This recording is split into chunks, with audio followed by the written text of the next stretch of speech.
Boa noite, eu saúdo os irmãos com a graça e a paz do Senhor Jesus Cristo, amém? Trago saudações de São José dos Campos.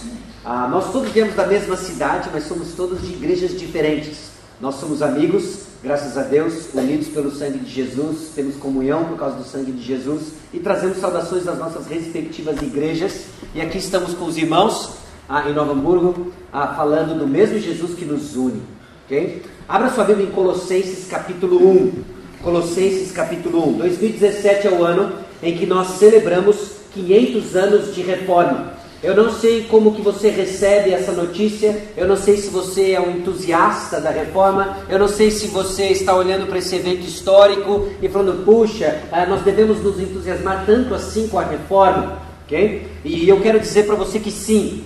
Eu quero dizer para você que sim, não simplesmente porque nós vamos olhar para trás e reviver uma série de eventos antigos, mas o que é de relevante na reforma não é antigo, é atual e deve estar movendo a igreja do Senhor Jesus Cristo hoje. Então a minha proposta com você vai ser o seguinte: nós vamos ter a oportunidade de nos reunirmos em 3 momentos distintos. Ou seja, eu vou ter a oportunidade de trazer a palavra para os irmãos em 3 momentos distintos. No primeiro tempo hoje, eu quero trazer para você o que o apóstolo Paulo nos ensina sobre a mensagem da igreja. Como a mensagem da igreja dá forma à igreja, e como a mensagem da igreja que dá forma à igreja, nos dá um senso de missão.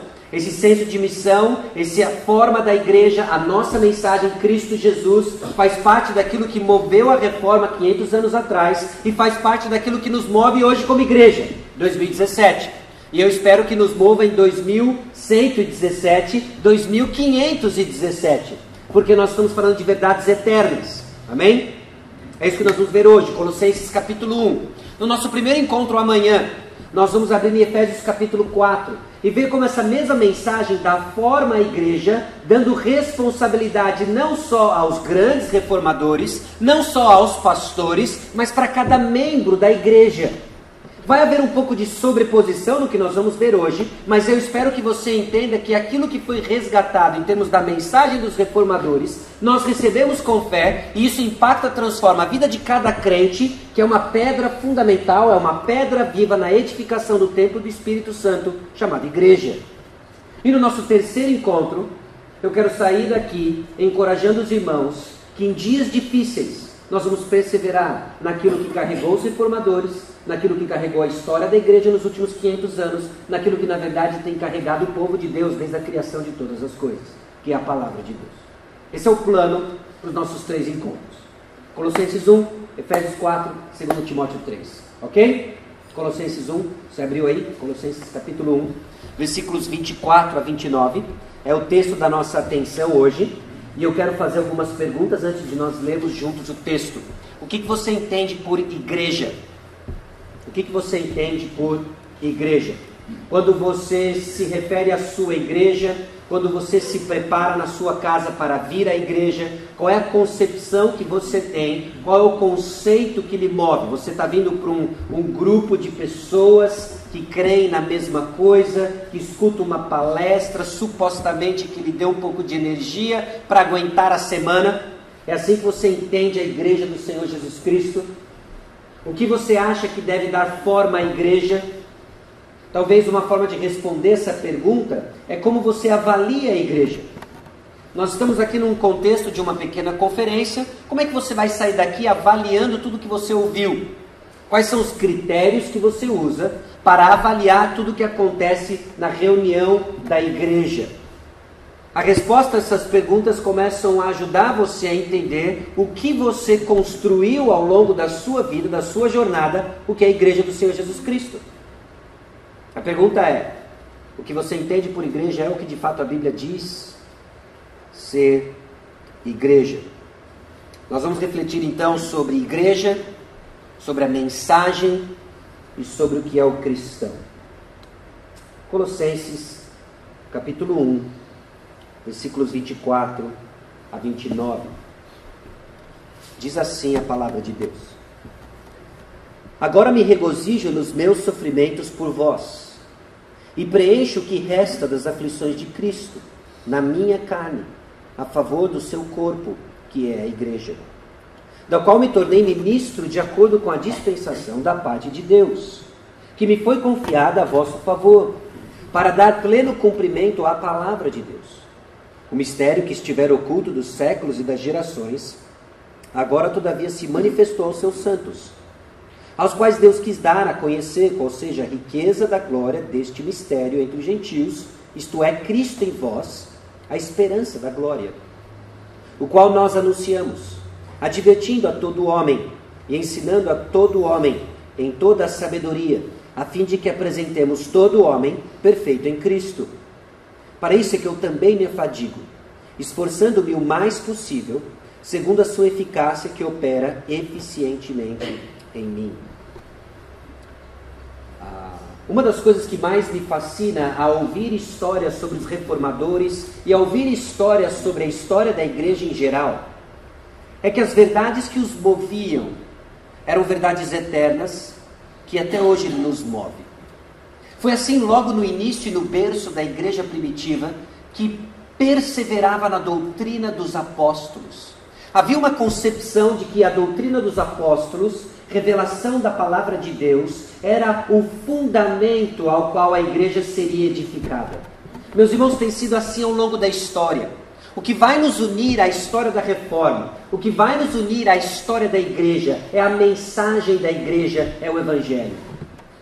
Há um senso de que, ao ouvirmos a história da reforma, nós não estamos nos entediando com eventos do passado, nós estamos ouvindo história da nossa família, nós estamos ouvindo a nossa própria história, nós estamos ligados à história da igreja por meio do evangelho.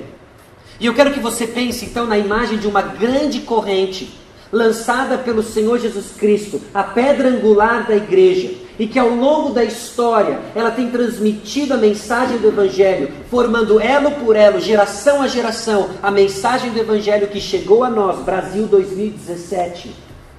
Esse é o poder daquilo que nós estamos falando. Nós estamos falando do poder de Deus manifesto no Evangelho, construindo e edificando a sua igreja por séculos.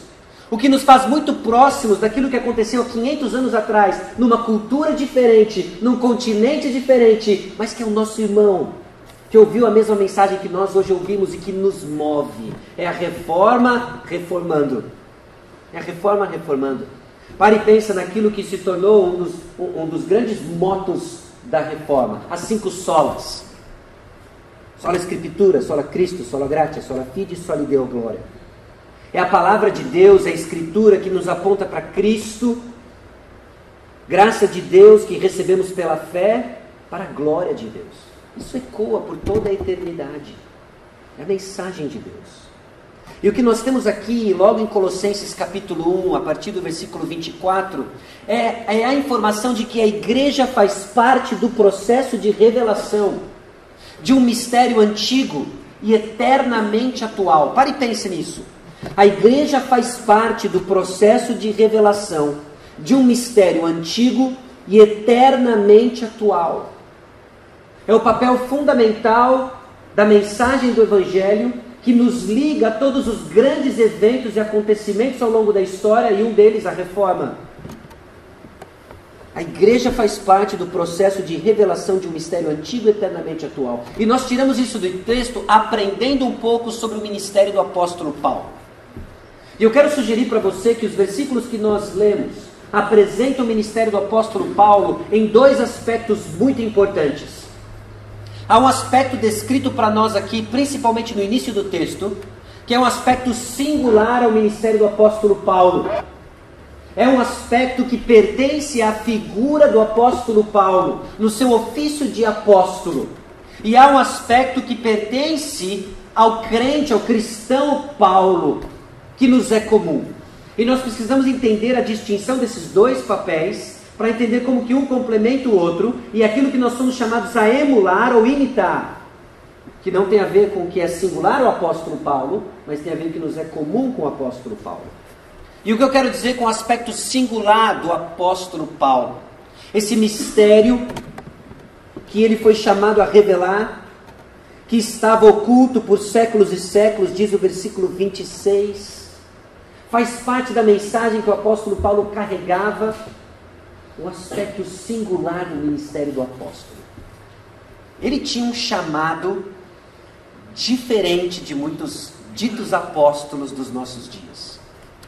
Porque o chamado do apóstolo Paulo era justamente, no versículo 24, para preencher o que resta das aflições de Cristo.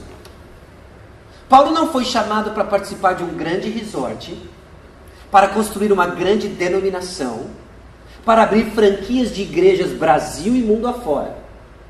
Paulo foi chamado para completar o que resta das aflições de Cristo.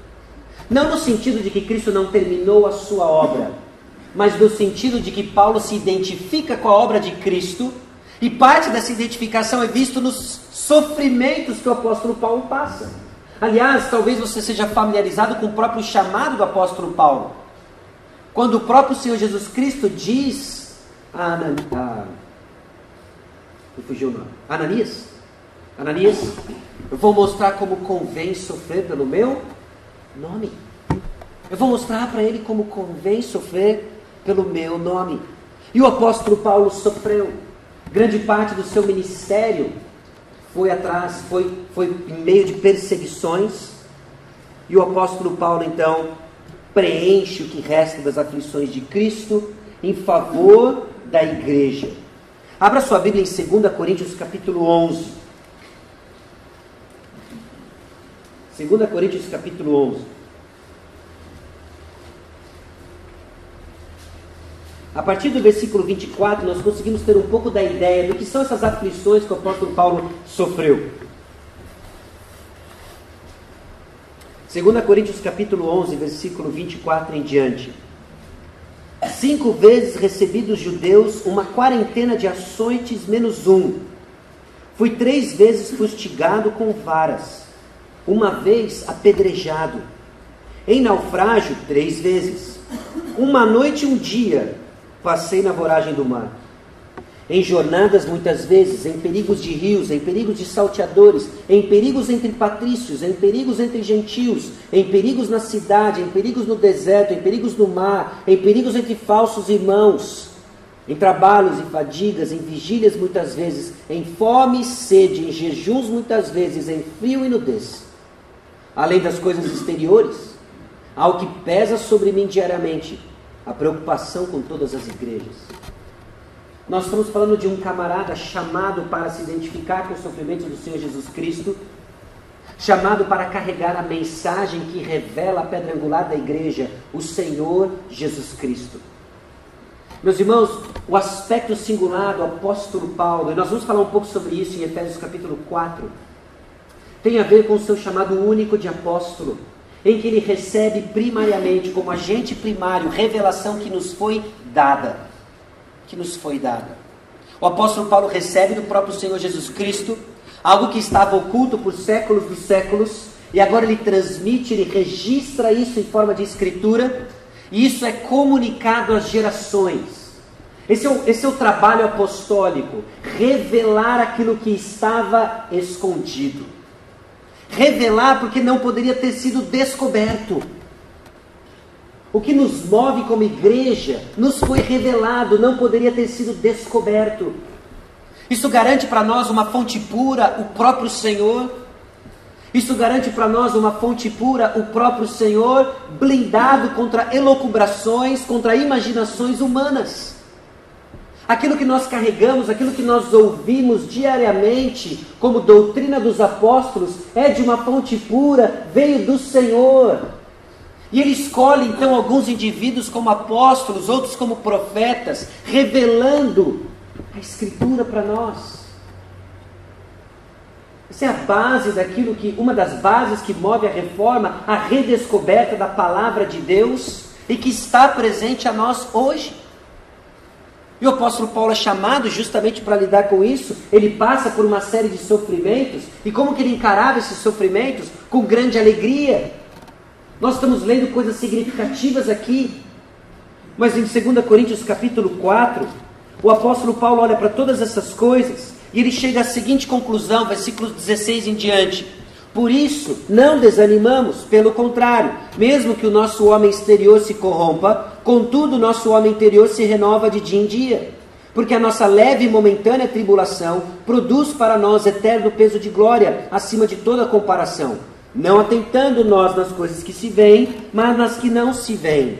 porque as que se veem são temporais e as que se não veem são eternas.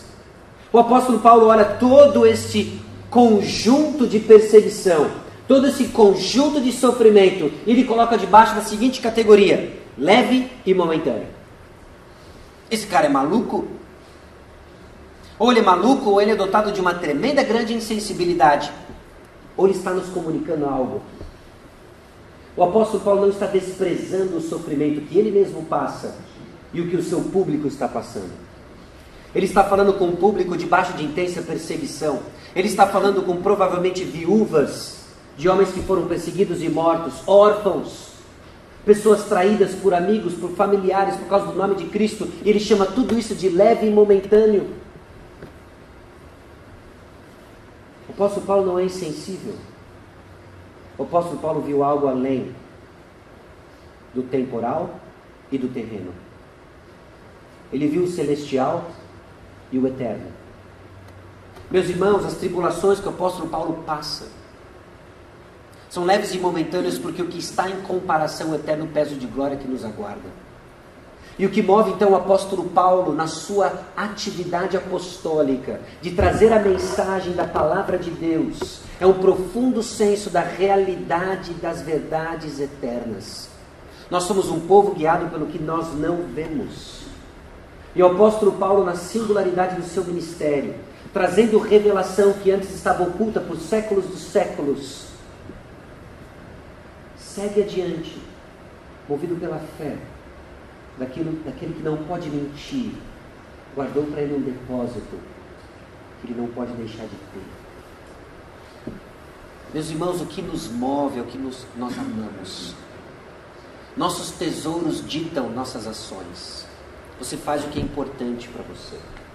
Você faz o que é importante para você. O apóstolo Paulo, então, seguindo a particularidade do seu ministério, se torna, então, voz de Deus para trazer para nós os aspectos da verdade eterna de Deus, o Evangelho. E isso se resume, versículo 27, a pessoa de Cristo. A pessoa de Cristo. Leia comigo mais uma vez o versículo 27. Aos quais Deus quis dar a conhecer qual seja a riqueza da glória deste mistério entre os gentios. Isto é, Cristo em vós, a esperança da glória. A esperança da glória. O apóstolo Paulo, então, dá o conteúdo da sua revelação. E o conteúdo da sua revelação é uma pessoa. É o Senhor Jesus Cristo. Meus irmãos, nós temos uma só mensagem. E a nossa mensagem é o Senhor Jesus Cristo. E o que nós vemos e começamos a observar hoje, ao estudarmos a história, aquilo que moveu a reforma, aquilo que moveu grandes reavivamentos, é aquilo que começa a escapar do nosso púlpito, porque é possível ser bíblico e pseudo-cristão. É possível olharmos para a Bíblia como um conjunto de regras, como um livro encantado de uma suposta divindade, e perdermos a mensagem principal dela, Cristo Jesus. E logo no início da história da igreja, o que nós vemos é a constante revelação do apóstolo Paulo, é o constante ministério do apóstolo Paulo em nos mostrar Cristo. Convém conhecer Cristo. Cristo é a revelação. O Pai está falando conosco hoje por meio do Filho. Ele usou profetas do passado, ele usou tantos meios no passado, mas hoje ele fala por meio de Cristo Jesus. Olhemos para Cristo. A Bíblia é um livro que nos fala de Cristo Jesus. A Bíblia é um livro cristão que nos fala de Cristo Jesus. O próprio Senhor Jesus Cristo deixa isso tão claro. Volte comigo em Lucas capítulo 24.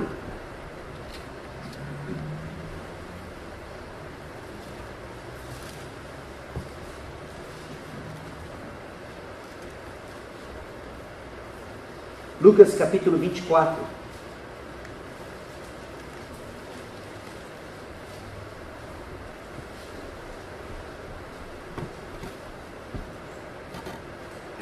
Versículo 27, e depois nós vamos ler o 44 ao 47. O contexto do versículo 27 é Jesus caminhando com 2 discípulos em direção a Emaús. Esses discípulos estão cabisbaixos, eles estão desencorajados, porque o mestre ao qual eles estavam seguindo, eles admiravam, havia sido morto. Eles estão tristes. Jesus então se aproxima deles, eles não reconhecem quem é Jesus, que é Jesus, e começando por Moisés, discorrendo por todos os profetas, expunha-lhes o que a seu respeito constava em todas as Escrituras. Lucas registra para nós que Jesus deu uma aula de hermenêutica, uma aula de interpretação bíblica, mostrando que o Antigo Testamento apontava para Jesus Cristo. Não se tratava de histórias de heróis, não se tratava de curiosidades acerca do tabernáculo, ou uma dieta santificada de Daniel. Se tratava de um conteúdo que apontava para Jesus Cristo. Depois desse encontro com os discípulos de Emaús, ele se encontra com os seus discípulos. Versículo 44. Agora o texto é mais explícito, mostrando como a totalidade da Escritura, o Antigo Testamento, apontava para o Senhor Jesus Cristo. Esse mistério que estava oculto e que agora, ao longo do progresso da revelação, começa a deixar mais claro para cada um de nós que Jesus é o ponto, Jesus é a mensagem, Jesus é a revelação de Deus para nós. A seguir, Jesus lhes disse: são estas as palavras que eu vos falei, estando ainda convosco. Importava se cumprisse tudo o que de mim está escrito na lei de Moisés, nos profetas e nos salmos. Jesus faz referência às 3 grandes divisões do Antigo Testamento, aquilo que hoje nós conhecemos como Antigo Testamento. Moisés, os 5 primeiros livros da Bíblia, os profetas e os salmos como representante dos escritos, e que provavelmente engloba também os escritos de sabedoria. Todos eles falavam de Cristo Jesus. E agora, mais fascinante ainda, a partir do versículo 45, Jesus Cristo deixa bem claro o que dele se falava nas Escrituras. Então lhes abriu o entendimento para compreender as Escrituras, e lhes disse: abriu o entendimento, lembre-se, revelação, nós não podemos descobrir, a não ser pela ação do Espírito Santo. E lhes disse: assim está escrito que o Cristo havia de padecer e ressuscitar dentre os mortos no 3º dia, em quem seu nome se pregasse arrependimento para a remissão de pecados, e todas as nações, começando de Jerusalém. Jesus falando com os discípulos, aqueles que haveriam então de ser os apóstolos da igreja. Nós lemos Colossenses capítulo 1 sobre a atividade apostólica do apóstolo Paulo. Aqui esses discípulos que viriam se tornar os apóstolos recebem uma mensagem importante: Jesus é o ponto. São os mesmos discípulos que estavam com Jesus em João capítulos 13 a 16, o lava-pés, o discurso no cenáculo, as últimas palavras de Jesus. E aqui nos prepara para algo importante, porque o aspecto singular dos apóstolos que revelam para nós Jesus Cristo, revelaram para nós o segundo elo da corrente, ou a primeira geração de discípulos, o segundo elo da corrente, tornando-os participantes de um grupo muito íntimo, de um grupo especial. Abra sua Bíblia em João, capítulo 14.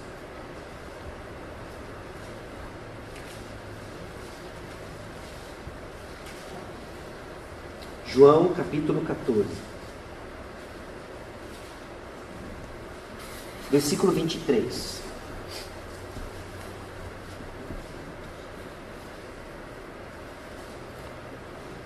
Respondeu Jesus: se alguém me ama, guardará a minha palavra, e meu Pai o amará, e viremos para ele e faremos nele morada. Quem está ouvindo isso? Os discípulos, futuros apóstolos. Capítulo 15, versículo 3. Vós já estáis limpos pela palavra que vos tenho falado. Quero que você preste atenção nisso. A palavra está purificando esses camaradas aqui, esses discípulos, apóstolos. Versículo 10, capítulo 15. Se guardardes os meus mandamentos, permanecereis no meu amor, assim como também eu tenho guardado os mandamentos de meu Pai, e no seu amor permaneço. Tenho-vos dito essas coisas para que o meu gozo esteja em vós e o vosso gozo seja completo. Se nós guardamos os mandamentos do Senhor, nós permanecemos no seu amor. Assim como Jesus Cristo, que guarda o mandamento do Pai, permanece no amor do Pai. Tenho dito essas coisas para que o meu gozo esteja em vós e o vosso gozo seja completo. O meu mandamento é este, que vos ameis uns aos outros, assim como também eu vos amei. O que Jesus está explicando para os discípulos? Há algo sobrenatural quando a palavra de Jesus ela é guardada, quando ela é proclamada, recebida com fé. Quando a palavra de Jesus é proclamada aos discípulos, eles recebem com fé, o Pai e o Filho fazem morada neles. A palavra de Deus é o meio pelo qual nós nos tornamos íntimos na comunhão com o Pai e com o Filho, na sequência do discurso de Jesus por meio do ministério do Espírito Santo. É a Trindade atuando na salvação dos filhos de Deus. Há algo fascinante aqui. A palavra de Jesus, a palavra de Deus, inclui os discípulos num círculo de comunhão especial, em que o gozo deles é completo. Tudo isso por meio da palavra. Quem está ouvindo isso? Os discípulos. Um deles, chamado João. João entende a mensagem.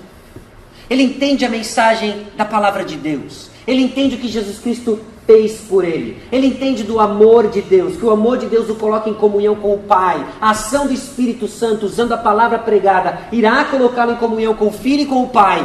João entendeu isso. João recebe essa mensagem. Mateus capítulo 28 nos diz que ele também recebe uma missão. É a mensagem, meus irmãos, da reforma, é a mensagem da igreja. É a mensagem da graça de Deus. João, juntamente com os discípulos, então, escutaram 40 dias de ensinos de Jesus. Jesus sobe aos céus, eles vão para Jerusalém, eles aguardam a descida do Espírito, o Espírito desce. É poder de Deus. E a igreja sai proclamando a palavra de Deus. E sabe o que acontece quando a igreja proclama a palavra de Deus? O mesmo que aconteceu na experiência apostólica.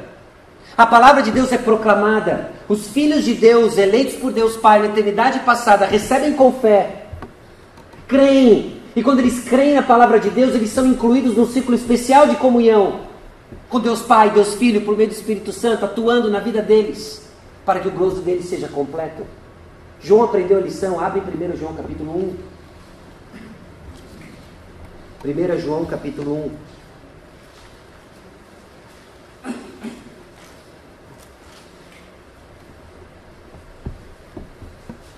Versículos 1 e 2. Escute a leitura desses dois versículos, 1 João 1 e 2, e tente imaginar a experiência apostólica de João. O que era desde o princípio, o que temos ouvido, o que temos visto com os nossos próprios olhos, o que contemplamos e as nossas mãos apalparam com respeito ao verbo da vida, e a vida se manifestou e nós a temos visto, e dela damos testemunho, e vou-la anunciamos, a vida eterna, a qual estava com o Pai e nos foi manifestada. Okay? É quase possível nos remeter ao momento em que Tomé põe o dedo em Jesus, né? Ele toca em Jesus. Versículo 3: o que temos visto e ouvido, anunciamos, também a vós outros, para que vós igualmente mantenhais comunhão conosco. Ora, a nossa comunhão é com o Pai e com o seu Filho Jesus Cristo, e essas coisas, pois, vos escrevemos para que a nossa alegria seja completa. O que João está descrevendo aqui? João está descrevendo o primeiro elo da grande corrente da igreja do Senhor Jesus Cristo. Os apóstolos receberam revelação de Deus. Revelação, eles não poderiam descobrir. Então há a iniciativa divina em dar aos apóstolos, confiar aos apóstolos a mensagem do Evangelho. Os apóstolos recebem a mensagem do Evangelho. É um mistério que estava oculto às gerações passadas. Cristo Jesus, que Ele haveria de padecer por causa dos nossos pecados. Ele ressuscitaria no terceiro dia. Eles recebem a mensagem, tudo faz sentido agora. Tudo aponta para o Filho, o Senhor Jesus Cristo. Eles creem. O Pai e o Filho fazem morada neles. A alegria deles é completa. E eles têm uma mensagem. E o que eles fazem com essa mensagem? Eles proclamam para a próxima geração de discípulos. Essa próxima geração de discípulos, os recipientes da primeira carta de João, recebem a palavra de Deus. A palavra de Deus que veio em revelação aos apóstolos, agora é comunicada à primeira geração de discípulos. Eles creem. É a Escritura vindo para eles. É a graça de Deus vindo a eles. Eles recebem pela fé, para a glória de Deus. Você está vendo a reforma aí? Para a glória de Deus. Eles creem. E eles são incluídos agora num círculo íntimo de comunhão com os apóstolos, sabendo que a comunhão dos apóstolos é com o Pai e com o Filho. Meus irmãos, ao ouvirmos a palavra de Deus, ao ouvirmos a mensagem do Evangelho, ao ouvirmos Cristo Jesus, nós somos incluídos no círculo de comunhão com o Pai, com o Filho e com toda uma geração de santos, para que a nossa alegria seja completa. E o apóstolo Paulo então deixa claro que essa é a missão dele, aspecto singular de revelar Cristo Jesus. E agora, a partir do versículo 28, vem um aspecto do ministério do apóstolo Paulo que nos é comum. Nós não estamos tendo revelação hoje. A revelação ela está completa. O Filho está revelado. A palavra encarnada está revelada na palavra escrita. E compete a nós agora repetir o que vem sido dito a tantos elos da história da igreja. E o apóstolo Paulo então convida a igreja de Colossos a participar desse ministério, nos levando a entender que a igreja faz parte do processo de revelação de um mistério antigo e eternamente atual. E a mensagem dos cristãos é a revelação desse mistério na pessoa do Senhor Jesus Cristo.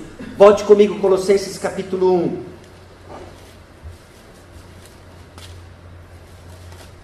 Versículo 28, o qual nós anunciamos. Não se trata mais da primeira pessoa do singular. O apóstolo Paulo agora coloca a primeira pessoa do plural. Nós anunciamos a quem? Cristo Jesus. Qual é a mensagem da igreja? Cristo Jesus. Cristo Jesus é a nossa mensagem. Revelação de Deus para nós e para todos esses elos ao longo da história da igreja. Agora, quem são esses nós aqui? Será que o apóstolo Paulo ele é tão amplo assim? Será que ele inclui de fato aqueles que leem aquilo que ele está escrevendo? Colossenses 1:1, Paulo, apóstolo de Cristo Jesus, por vontade de Deus, e o irmão Timóteo. No mínimo, Paulo e Timóteo. Timóteo já não é apóstolo. Então nós já estamos falando de alguém que está participando de anunciar Cristo e que não é apóstolo. Versículo 7. Segundo fostes instruídos por Epáfras, nosso amigo conservo, e quanto a vós outros, fiel ministro de Cristo. É no mínimo Paulo, Timóteo e Epáfras. Eu sugiro para os irmãos, inclusive, à luz daquilo que vai vir no capítulo 3, de que a mesma ordem que nós vimos depois nos anunciamos, é para todos nós mutuamente. É tarefa da igreja anunciar Cristo Jesus. O apóstolo Paulo tinha um ministério singular. Agora, parte do ministério do apóstolo Paulo se repete e nós devemos imitá-lo. Nossa mensagem é Cristo. Nossa mensagem é Cristo. Nós anunciamos Cristo Jesus. Aqui que entra a nossa concepção, então, de que nós falamos da palavra de Deus, nós falamos da Bíblia, sabendo que é um livro que nos fala de uma pessoa, o Senhor Jesus Cristo. O Senhor Jesus Cristo. A Bíblia, então, é esse livro, essa narrativa que nos aponta o Senhor Jesus Cristo. A ordem, então, é anunciamos Cristo Jesus. Nós anunciamos Cristo.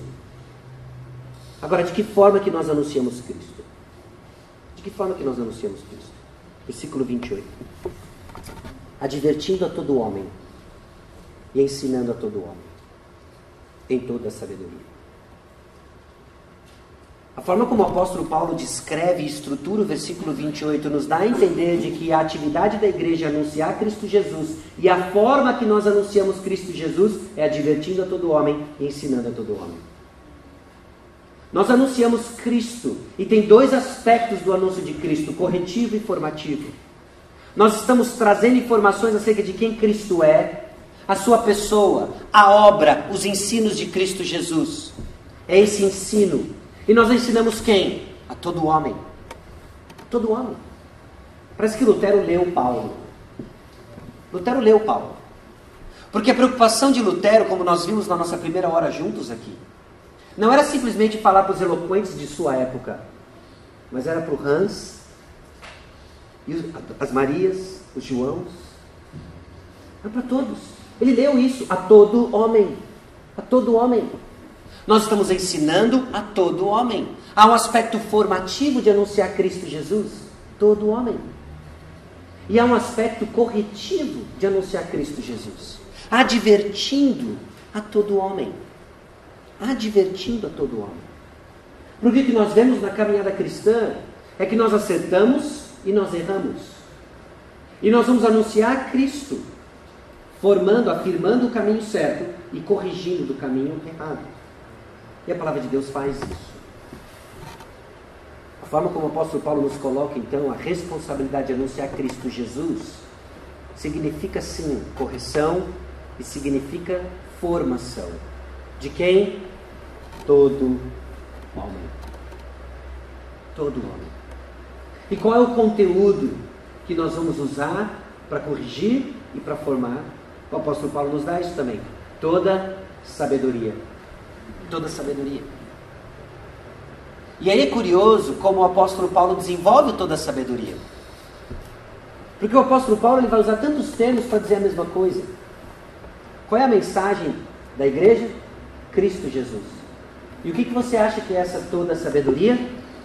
O apóstolo Paulo responde para nós no capítulo 2, versículo 3. 2 e 3. Para que o coração deles seja confortado e vinculado juntamente com amor, e eles tenham toda a riqueza da forte convicção do entendimento, para compreenderem plenamente o mistério de Deus Cristo, em quem todos os tesouros da sabedoria e do conhecimento estão ocultos. Nós vamos ensinar pessoas em toda a sabedoria, falando para elas de quem? De Cristo Jesus. E nós fazemos isso de duas formas: ensinando e exortando. Se nós estamos sérios na missão dada à igreja de fazer discípulos, é porque nós estamos anunciando Cristo Jesus de duas formas: ensinando e corrigindo. Ensinando a mente de Cristo, corrigindo o que não se parece com a mente de Cristo. Com que propósito? A fim de apresentarmos todo homem perfeito em Cristo Jesus. Aqui, meus irmãos, entra o soli deo glória. Porque quando o nosso objetivo é fazer com que cada membro da igreja escute a mensagem evangélica, que é Cristo Jesus, e nós estamos ensinando, nós estamos exortando, nós estamos com a expectativa de que cada um de nós cresça a semelhança de quem? Cristo Jesus. E Cristo Jesus é a expressão exata da glória de Deus. Hebreus capítulo 1, versículos 1 a 4, para o seu estudo posterior. Quando pessoas crescem à semelhança de Cristo, Deus é glorificado. Então o que está em jogo não é simplesmente colocarmos mais um selo de qualidade na nossa igreja, mais um selo de ortodoxia na nossa igreja. O que está em jogo é a glória de Deus. Pessoas crescendo à semelhança de Cristo glorifica a Deus. Pessoas crescendo à semelhança de Cristo pela mensagem do Evangelho proclamada, tanto no ensino quanto na correção, glorifica a Deus. Porque trata-se de uma igreja que está bebendo na doutrina dos apóstolos, nos incluindo no círculo de comunhão íntima, com o Pai, com o Filho, por meio do Espírito Santo, para que a nossa alegria seja completa. Meus irmãos, o que é a igreja?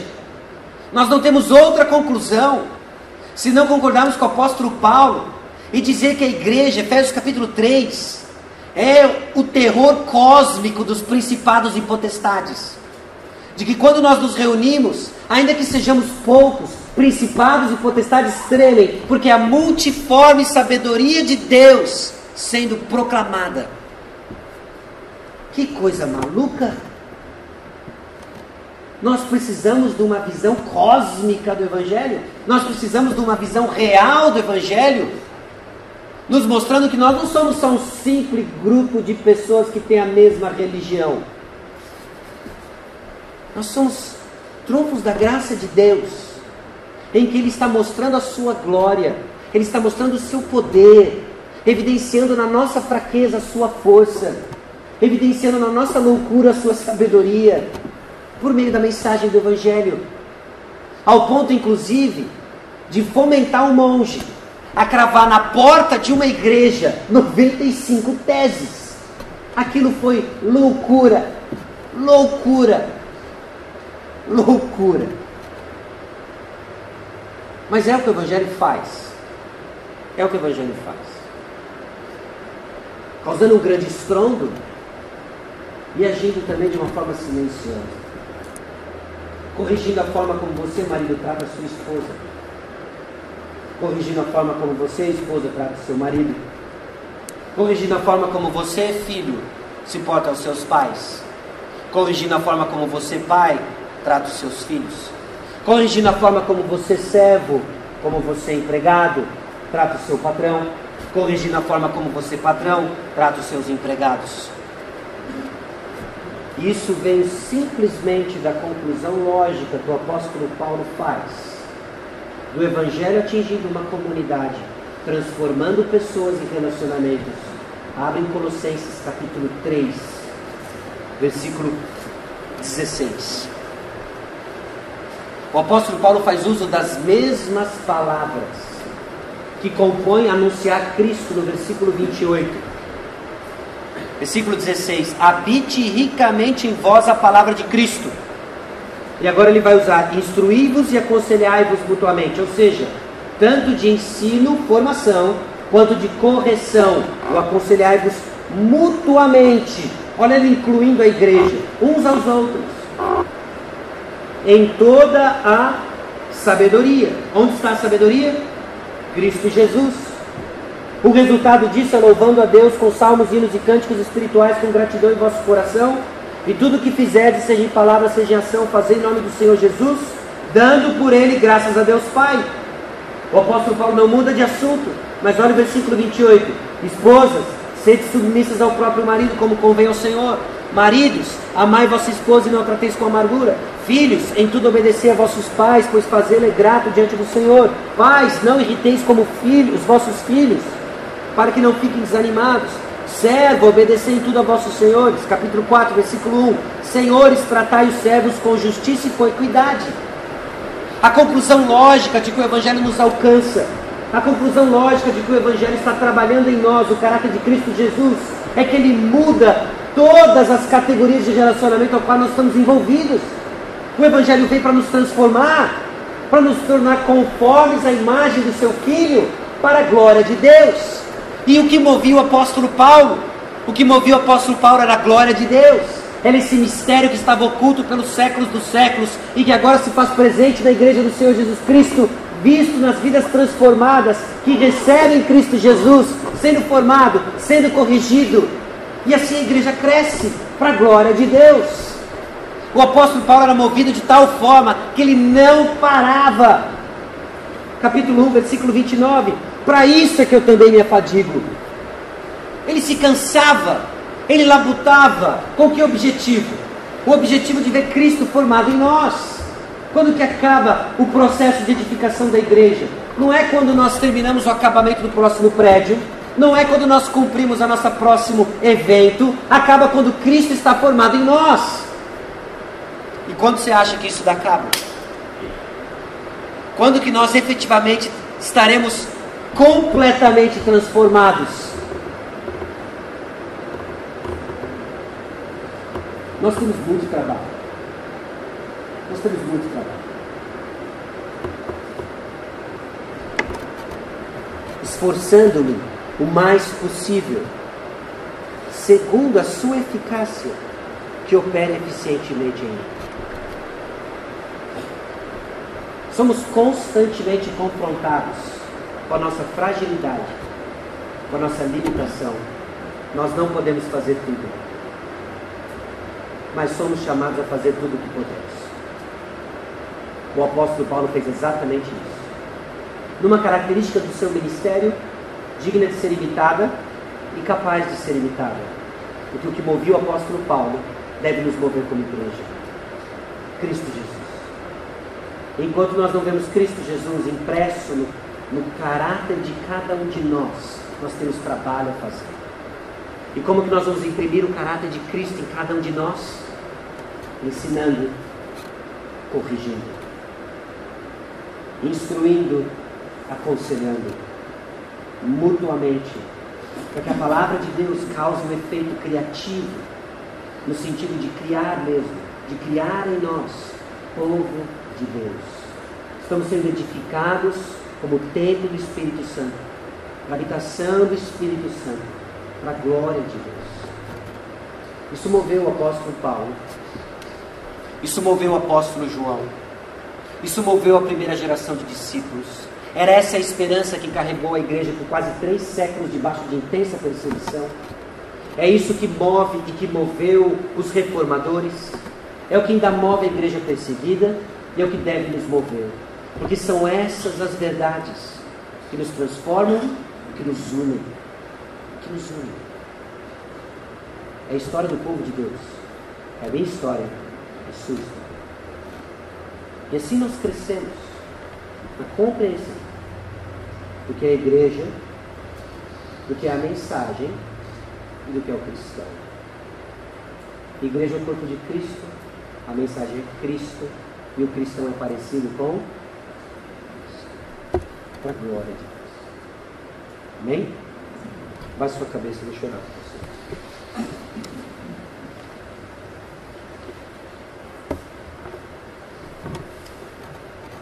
Senhor, nosso Deus e Pai, nós somos gratos ao Senhor pela mensagem do Evangelho que chegou até nós. Ainda que não sejamos muitos, aqui nós temos muitas histórias da diversidade em que o Evangelho chegou até nós. A criatividade divina, a criatividade do Senhor de nos trazer a mensagem. Mas o que tem em comum em todas as nossas histórias é a integridade da mensagem em Cristo Jesus, que morreu na cruz por causa dos nossos pecados, ressuscitou ao terceiro dia. E essa mensagem tem demonstrado o seu poder ao longo da história. Nós somos profundamente impactados quando o Senhor levanta um homem chamado Martim Lutero, com ousadia, com firmeza, com precisão, apontar desvios, anunciar Cristo, admoestando a todo homem, anunciar Cristo, ensinando a todo homem. Vimos, ó Deus, o seu ministério de catecismo, vimos, ó Deus, a sua ousadia e apontar os erros da igreja, simplesmente porque foi um homem que levou a sério, cativado pela tua graça, o que significa pregar o Evangelho e anunciar Cristo Jesus. O que aconteceu há 500 anos atrás na história faz parte da nossa história.